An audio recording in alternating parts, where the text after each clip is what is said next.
Assalamualaikum warahmatullahi wabarakatuh.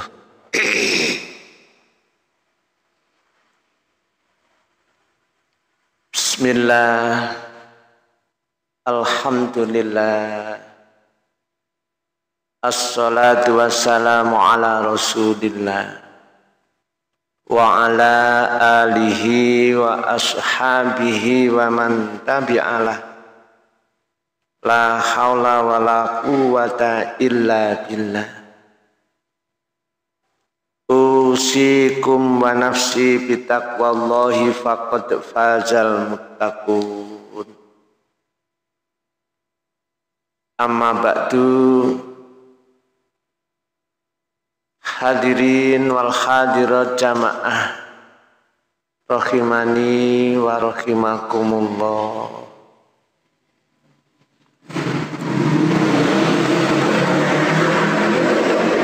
Puji syukur alhamdulillahi rabbil alamin. Allah takdirkan kita bertemu dalam rangka ngaji. Mudah-mudahan kajian ini benar-benar menjadi ilmu yang manfaat maslahah fid dunya wal akhirah. Rahmatullah wassalamuhu, mudah-mudahan senantiasa Allah limpahkan di atas pangkuan baginda Rasul Muhammad sallallahu alaihi wasallam.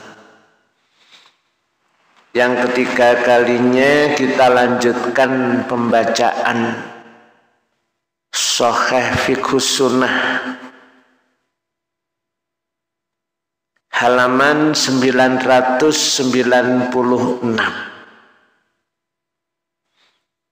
Apakah orang yang mati syahid dalam perang disolati? Dalam hal ini para ulama berbeda pendapat. Di antaranya adalah sebagai berikut. Pendapat pertama, tidak disolati. Jadi ya udah,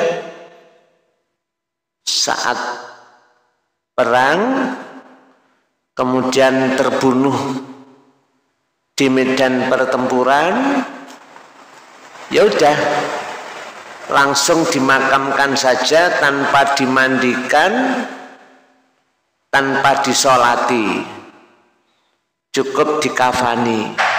Kafannya pun seadanya ya.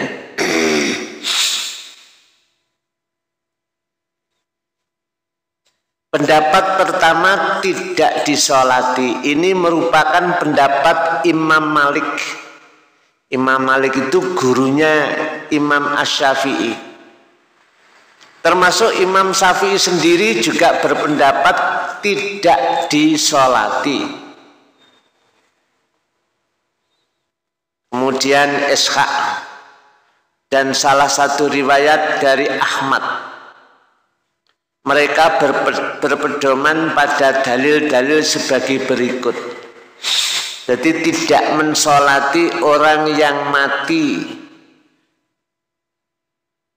di medan pertempuran dalam rangka li'i'la'i kalimatillah.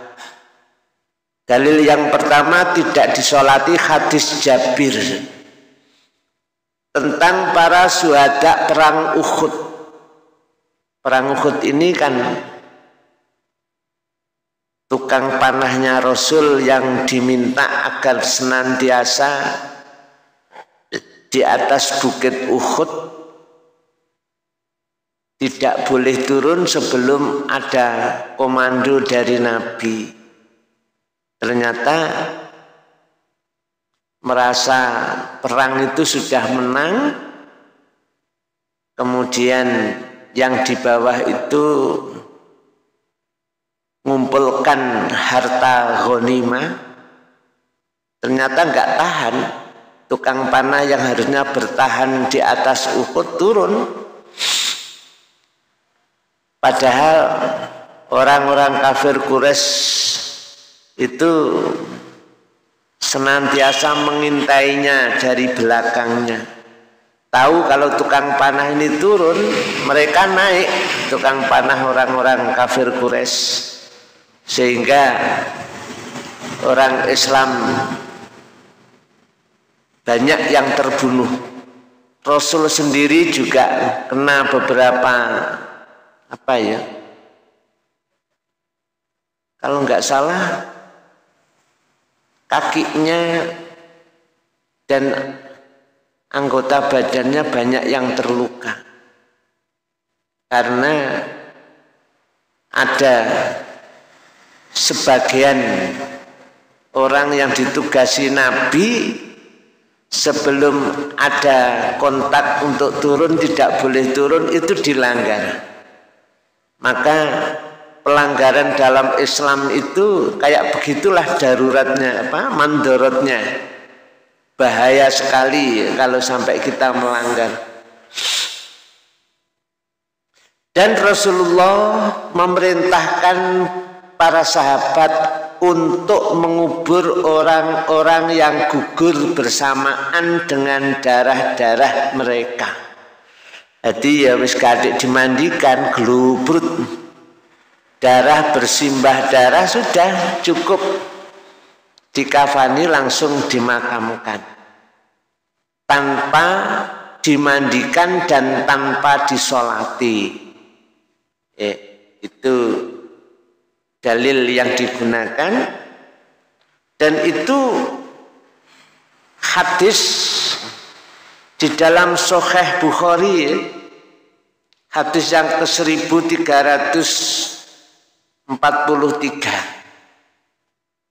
Dalil yang kedua, hadis Anas bahwa para syuhada perang Uhud tidak dimandikan, namun dikubur bersama darah mereka serta tidak disolati kecuali Hamzah. Ternyata ada sahabat yang masih sempat disolati sama Rasul, yakni pamannya Rasul yang bernama Hamzah.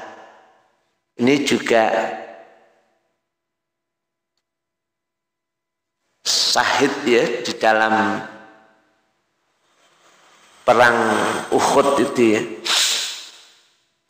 Jenengan biasanya kalau haji atau umroh itu diajak jalan-jalan ke makamnya para syuhada Uhud, termasuk pamannya Nabi yang Nabi sangat menghormati yang bernama Hamzah.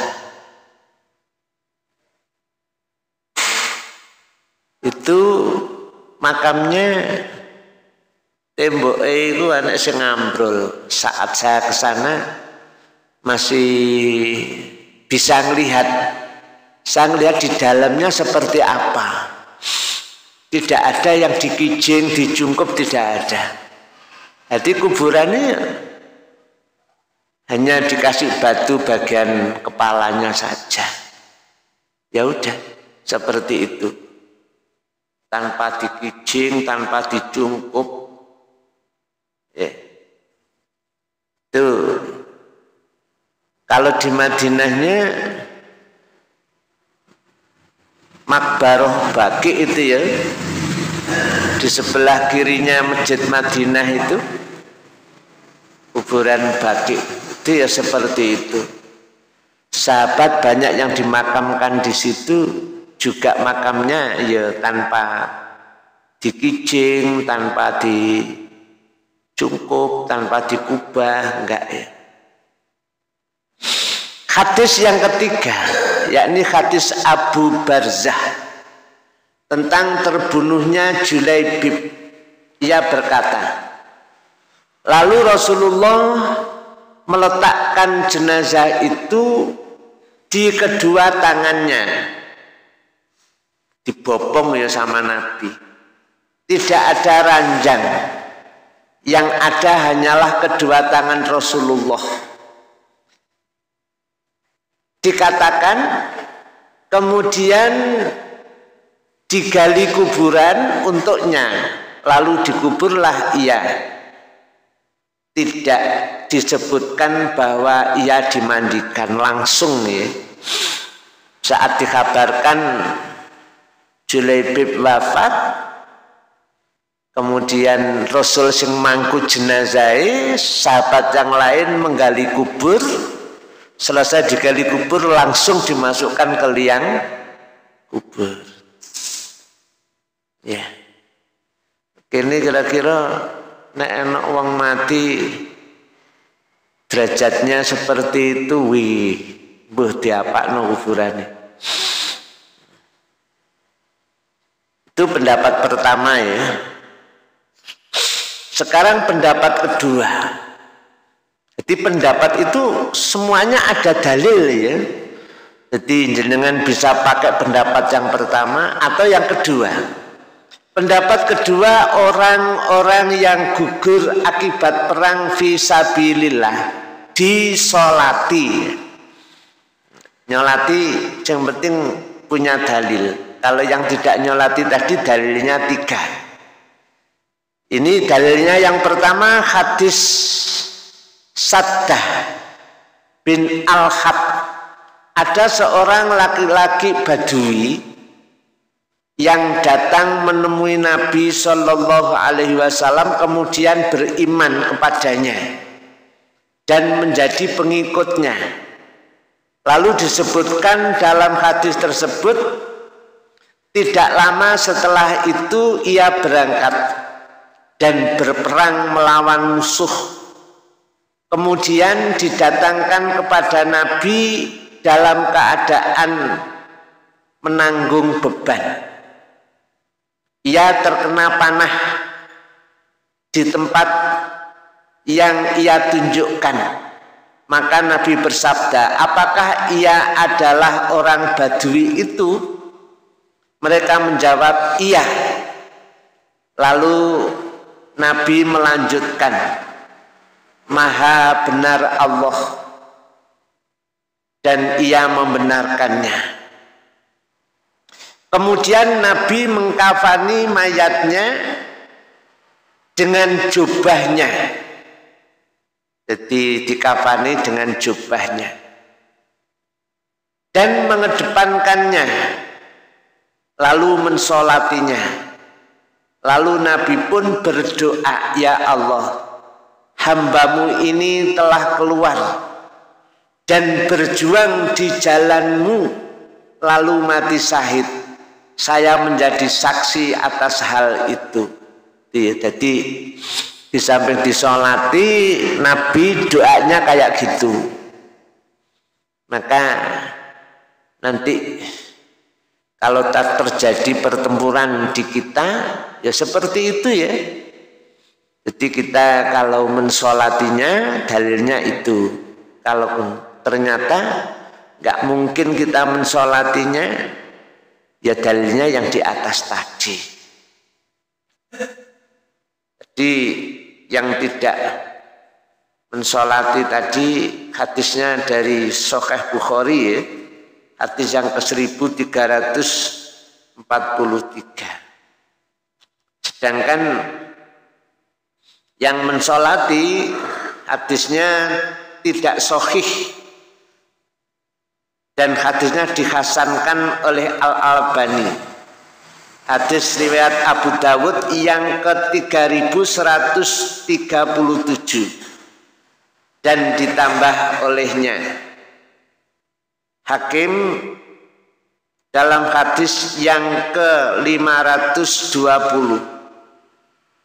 Al-Baihaqi jilid yang ke-4 hadis yang ke-10 dan yang ke-11. Dan lihat Ahkam Al-Janaiz Al-Albani, di sana diterangkan panjang lebar.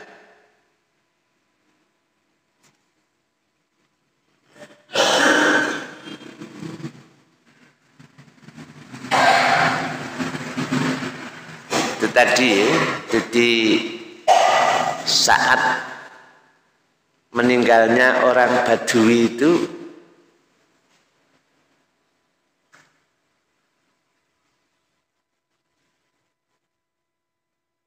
pendapatnya Imam Abu Hanifah. Imam Abu Hanifah itu madhab pertama kali, kalau diurut dari 4 mazhab itu, mazhab pertama ya Imam Abu Hanifah. Kemudian yang kedua Imam Malik bin Anas. Di saat tahun 150 Hijriah wafatlah mazhab pertama yakni Imam Abu Hanifah itu.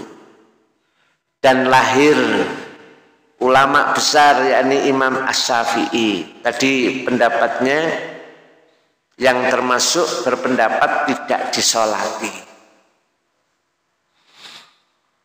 Terus hadis ini yang mensolati ini juga terdapat di dalam Sahih ya. Dikatakan hadis ini sahih dan itu terdapat dalam An-Nasa'i. Maksudnya Sunan An-Nasa'i jilid 4 hadis yang ke-60. Dan masih banyak lagi. Itu dalil yang pertama. Dalil yang kedua hadis Uqbah bin Amir, bahwa Nabi melaksanakan sholat jenazah terhadap syuhada perang Uhud setelah berlangsung 8 tahun. Salatnya terhadap mayit seperti perpisahan bagi yang hidup dan yang mati. Dalil yang ketiga, dan banyak dalil lainnya yang sanadnya tidak bersih dari kritikan. Jadi sanadnya itu banyak dikritik oleh para ahli hadis, para ahli sanad. Iya. Itu pendapat kedua, dalil-dalilnya seperti itu.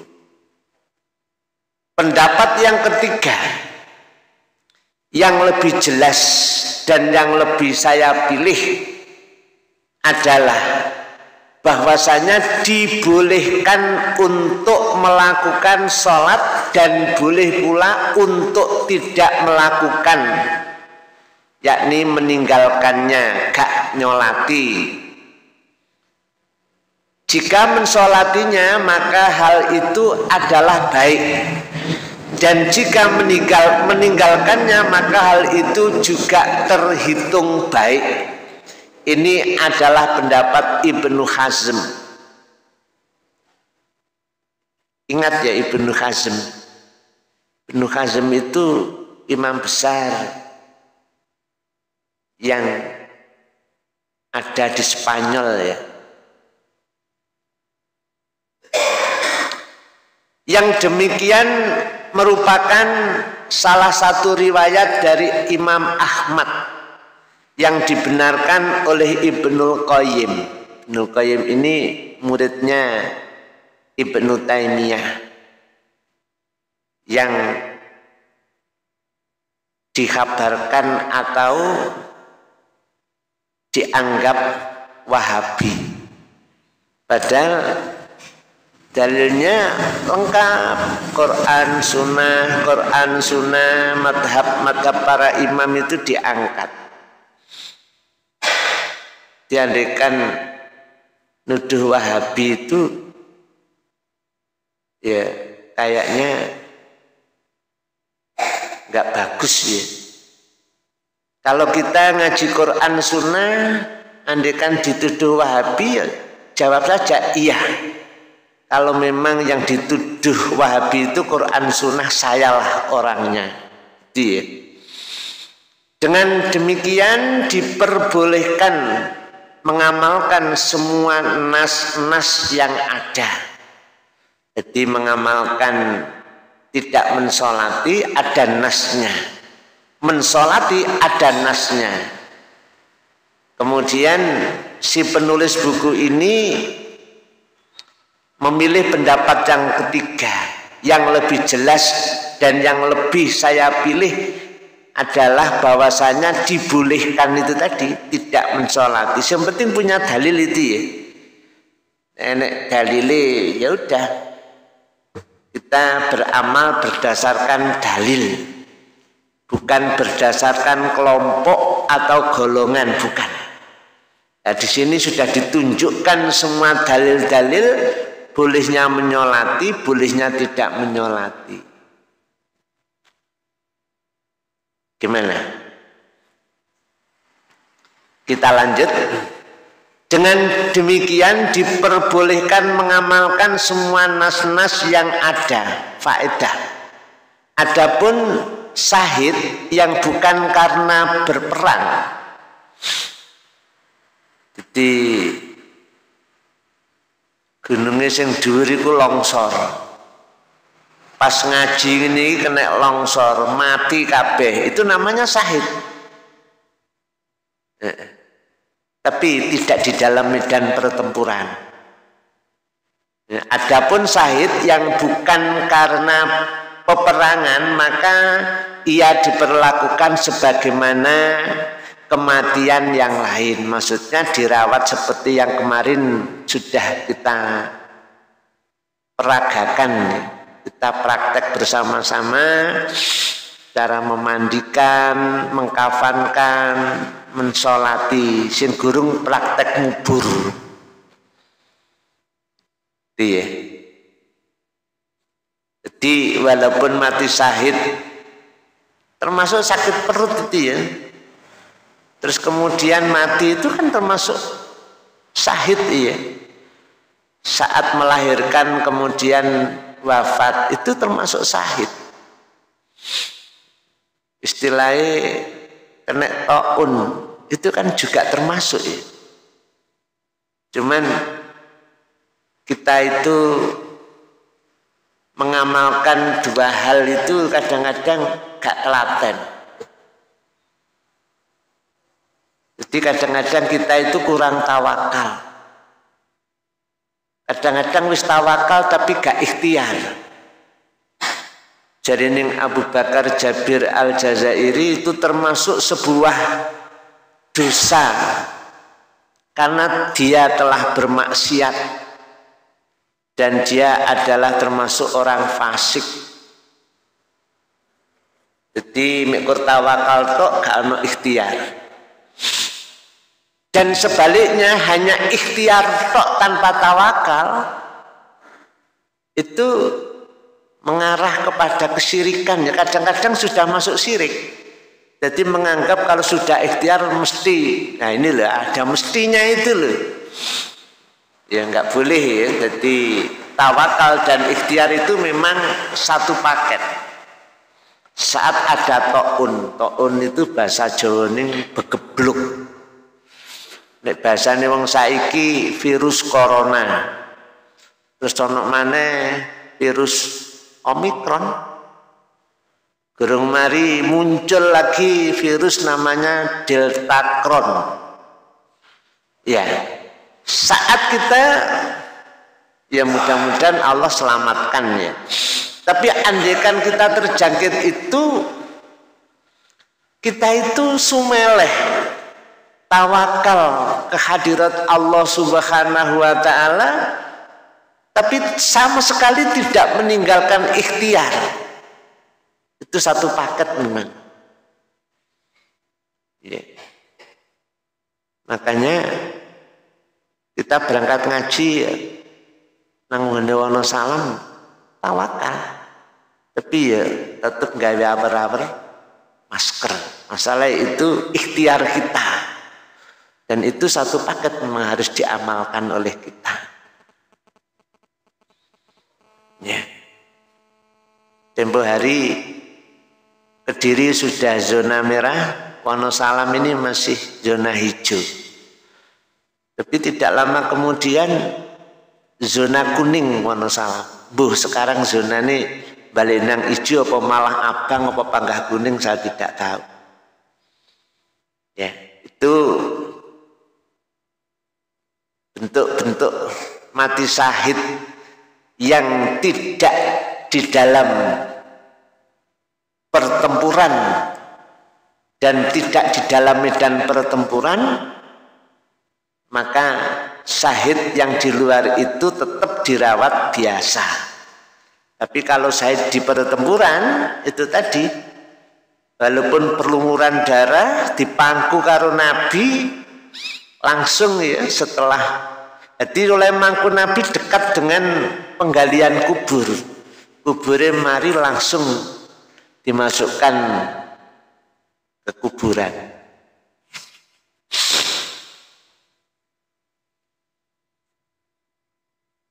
Sudah? Kita lanjut sholat ghaib.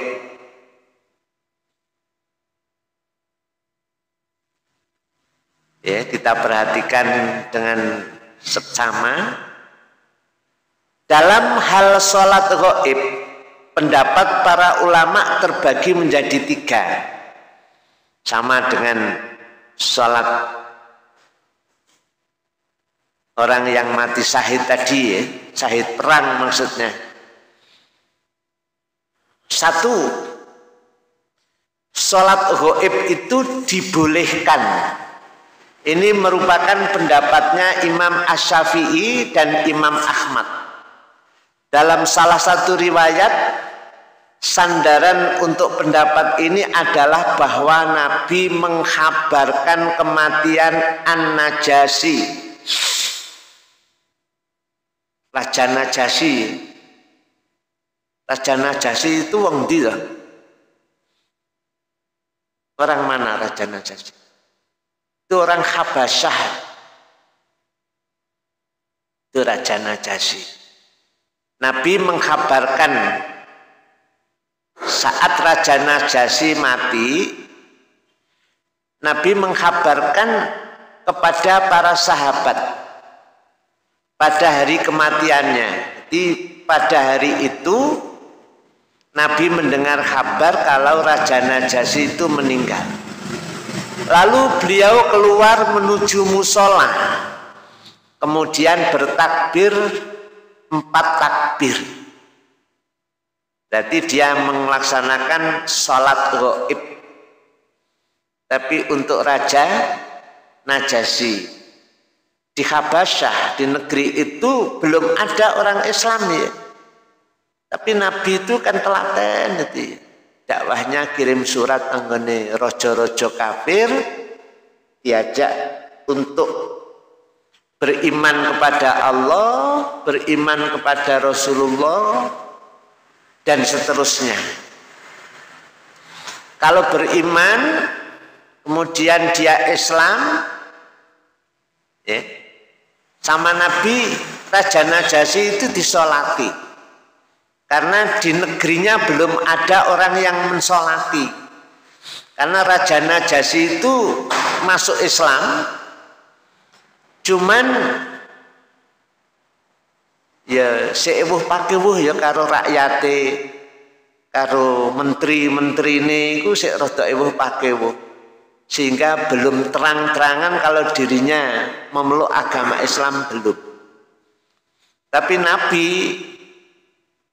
sudah mengerti kalau Raja Najasyi itu sudah masuk Islam. Itu pendapat yang pertama tentang bolehnya sholat ghaib karena Nabi pernah mensolati ghaib terhadap Raja Najasyi. Pendapat kedua, tidak diperbolehkan melakukan sholat ghaib karena Nabi melakukan sholat ghaib itu hanya khusus untuk Raja Najasyi saja. Itu tadi karena di negerinya belum ada yang mensolati. Nek gak ono sing nyolati tak dosa kabeh wong Islam. Akhirnya Nabi mensolatinya. Nek wis ono sing nyolati, Nabi yo gak nyolat ghaib enggak. Di kita kadang-kadang orang itu melaksanakan sholat ghaib berkali-kali. Kadang wis takziah tekok kono nunggone masjid diumumkan. Derek mangke sak sampune sholat Jumat keranten si bapak ini almarhum yang bernama ini nanti kita sholat ghaib. Padahal nang wis nyolati.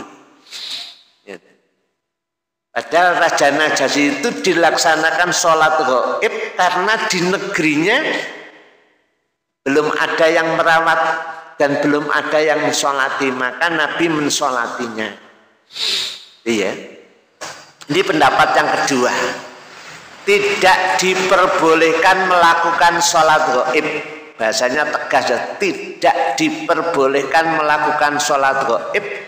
Karena Nabi melakukan sholat gaib itu hanya khusus untuk Raja Najasyi saja. Dan bukan untuk umum. Demikian yang menjadi pendapatnya Imam Malik, gurunya Imam Syafi'i, dan Imam Abu Hanifah di mazhab pertama dan mazhab kedua, kedua-duanya tidak membolehkan mensolati gaib kepada orang yang sudah ada yang mensolatinya, dan itu merupakan fardu kifayah. Dene wis ana sing nyolati ya udah. Wis gak usah gaib-gaiban. Menurut pendapatnya Imam Abu Hanifah dan gurunya Imam Asy-Syafi'i, Imam Malik bin Anas. Pendapat ketiga, dalam masalah ini perlu ada perincian, yaitu boleh melakukan sholat gaib terhadap orang yang meninggal dunia di daerah yang tidak ada orang yang mensolatinya, ya contohnya Raja Najasyi itu ya. Namun jika sudah ada yang mensolatinya maka tidak boleh. Di sini bahasanya tidak perlu mensolatinya lagi, karena kewajiban itu telah gugur dengan apa yang dilakukan oleh sebagian kaum muslimin, namanya saja fardu kifayah. Demikianlah yang dipilih oleh Syekhul Islam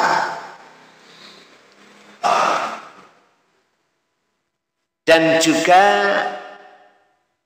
Ibnu Utsaimin rahimahullah. Sedangkan alasan mereka adalah bahwasanya tidak ada alasan yang mengkhususkan, tidak ada alasan yang mengkhususkan Nabi melakukan sholat gaib kepada An-Najasyi saja. Sebab An-Najasyi wafat di negeri kaum musyrikin yang tidak mungkin ada yang mensolatinya. Walaupun ada di antara mereka yang telah beriman, namun tidak mengetahui cara sholat jenazah, akhirnya ya gak nyolati pisan. Kalau sudah diyakini kayak gitu, Nabi mensolatinya. Di kita juga seperti itu ya. Mungkin sebagian dari kita dakwah ke daerah misionaris. Kalau yang saya tahu dulu di Gunung Kidul. Gunung Kidul itu sak desa. Semula itu 100% muslim, terus berubah menjadi 100% kafir. Yang terakhir itu mudinnya. Mudinnya itu kokoh sekali, tidak mau. Tapi terus dengan rayuan, dengan ajakan, akhirnya sukses. Saat itu terus, cara istilah wong Islam mungkin syukuran ya. Jadi nunggone kampung kuno besar-besaran ngenekno apa ya enake bahasa. Jadi termasuk wayang sembarang-barang itu buh ngantek pirang dino itu ya. Karena imamuddinnya jadi wis 100% ya San. Ya. Tapi alhamdulillah saat saya pernah masuk ke sana sudah kembali lagi. Jadi kembali mu'alaf dari kemurtadannya itu sudah lebih dari 50%. Terus saya lama nggak ke sana karena banyak dukungan dari Jogja sendiri ya. Saat nang Gunung Kidul itu membawa lembu sing gede itu. Terus pasar itu dikontrak entah berapa hari dikenggon beles lembu. Di wedhus iku mbuh pirang atus lembune sing gede tok itu. Ya, saya pernah lihat.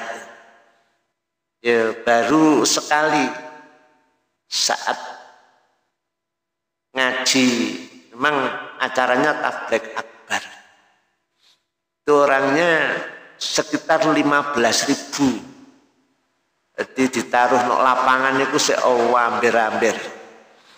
Terus sing teko dhuwur-dhuwur gunung iku sik do mlaku sik sak pirang-pirang. Ya. Itu karena untuk mengembalikan orang-orang Islam yang telah dimurtadkan, kemudian bagaimana bisa kembali kepada Islam, sehingga banyak cara yang dilaksanakan di sana. Di Wonosalam alhamdulillah aman. Kejaba sing gak. Jadi enek sing gak aman. Maksudnya masih ada kelompok-kelompok yang sengaja menjadikan orang Islam murtad, itu ada. Jadi kalau ada ustadz ketepaan dakwah di tengah-tengah situ, kemudian mati di situ, padahal dakwahnya tidak pakai tabligh akbar.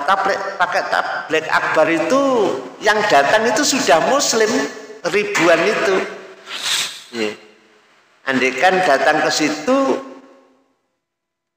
jadi acaranya bukan tabligh akbar, mungkin acara apa ya, pesta pernikahan mungkin. Kemudian dia diminta untuk ceramah. Cara Jawa ini memberi ular-ular, bukan ular ulo, bukan ya. Memberikan sepatah dua patah kata untuk mempelai. Tapi mempelainya kafir umpamanya ya. Dia itu karena kenal akrab, tolong nek aku mantu sampan teko ya. Sampan ceramai anakku lan mantuku, umpamanya begitu. Ternyata pas di situ kena gempa. Semuanya kafir, semuanya musyrik, tapi ustadznya tadi muslim. Ya. Dan nggak bisa digali seperti di Bengkulu. Saat saya pernah muter di Bengkulu, Palembang itu hampir 1 bulan. Itu ada tempat yang saat walimah, jadi mantene sak pengiringi, sak undangan walimai, sak kiai ini kena longsor, nggak bisa dicari itu sudah. Karena andaikan dikeruk nggih bego, guak lemah gak iso, nanti gak iso. Wis lep ya sudah selesai. Itu satu misalnya. Kalau begitu, nah kita bisa melaksanakan sholat gaib. Karena di daerah itu tidak ada yang mensolatinya, karena lingkungannya lingkungan tadi. Kok sudah dengar adzan? Tambah sedikit apa dihentikan? Tambah sedikit ya tentang masalah sholat gaib ini. Itu tadi pendapat yang pertama. Pendapat yang kedua, tidak diperbolehkan melakukan sholat gaib. Tidak diperbolehkan karena Nabi melakukan sholat gaib itu hanya khusus untuk an-najasi saja dan bukan untuk umum. Demikian yang menjadi pendapatnya Imam Malik dan Abu Hanifah. Yang ketiga tadi, masalah ini perlu ada perincian. Ini pendapat yang ketiga ya. Adapun yaitu boleh melakukan sholat gaib terhadap orang yang meninggal dunia di daerah yang tidak ada orang yang mensolatinya. Walaupun ada muslim, tapi muslim di situ belum ngerti caranya nyolati jenazah, nggak ngerti. Jadi ya gak iso nyolati, gak aruh. Gak aruh terus memaksakan diri sholatnya ono ruku'e, ono sujudnya, malah pelanggaran itu ya. Nggak boleh sholat jenazah itu ada ruku, ada sujud, nggak boleh. Makanya sholat jenazah, sholat gaib itu boleh dilaksanakan di kuburan. Ya, saat ketinggalan kita datang ternyata wis mari disolati, bahkan jenazahnya sudah dibawa ke kuburan, ya kita ikut ke kuburan. Nanti orang-orang pulang, kita takbir, itu namanya sholat gaib karena ketinggalan. Nabi pernah melakukan itu kan, maka itu bisa kita lakukan. Demikian yang kita baca. Mungkin ada yang perlu dibahas tentang sholat terhadap orang yang mati syahid. Yang kedua tentang sholat gaib. Kalau tidak ada yang dibahas, kita tutup dengan doa kafaratul majlis. Subhanakallahumma bihamdika asyhadu an la ilaha illa anta astaghfiruka wa atubu ilaik. Mohon maaf. Assalamualaikum warahmatullahi wabarakatuh.